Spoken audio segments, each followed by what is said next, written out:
লিখেছেন নাম 22 তারিখে সারা ভারত বলবে প্রণাম জয় শ্রীরাম। শ্রীরামে যখন মেতেছে বাংলা টেনশনে সব চোর, শ্রীরামে যখন মেতেছে বাংলা টেনশনে সব চোর, পাল্টা মিছিলে বদলাতে চায় রাতকে করবে ভোর।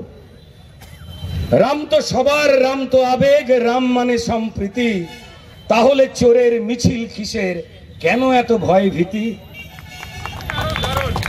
আবার বলছি লাইনটা, রাম তো সবার, রাম তো আবেগ, রাম মানে সম্প্রীতি, তাহলে চোরের মিছিল কিসের, ভাই কেন এত ভয় ভীতি?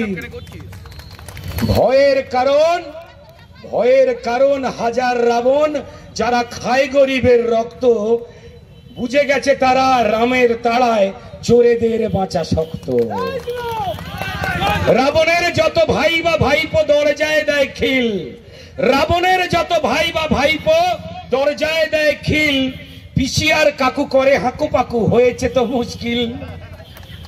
চাকরি আবাস রেশন খেকো ঠক ঠক ভয় কাঁপে, গরিবের চাকরি আবাস রেশন খেকো ঠক ঠক ভয় কাঁপে, রামের ভক্ত বড়ই শক্ত, চোরকে ফেলবে চাপে। আর তো যাবে না গরিব লোটা, আর তো যাবে না চুরি, রামের ভক্ত হাত যে শক্ত, কোমরে পড়াবে দড়ি। তাই রামের পুজোকে বন্ধ করতে কালীঘাটে যত পুলিশ, ফন্দি ফিকির ইকির মিকির রোজ করে চটি পালিশ। চোরে চোরে যত মাস্তুত ভাই, চোর পুলিশ আর বাম, প্ল্যান করে কি আটকানো যায়, ওগো আবেগের নাম রাম। 500 বছর লড়াই সেরে রাম ফিরছেন ঘরে।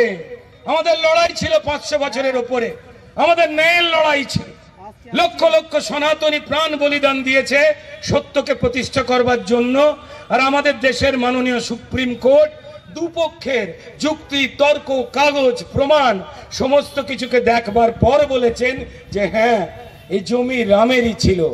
তৃণমূল বিশ্বাস করে এই মর্তের ওপরে সবার ওপর চোর সত্য, তাহার ওপর নাই। সবার ওপর চোরের বাবা, সে হলো ঘরের জামাই। আমরা এটা বিশ্বাস করি না। পশ্চিমবঙ্গের মানুষ বিশ্বাস করে যে মাটিতে সবার ওপর কোর্ট সত্য, তাহার ওপর নাই।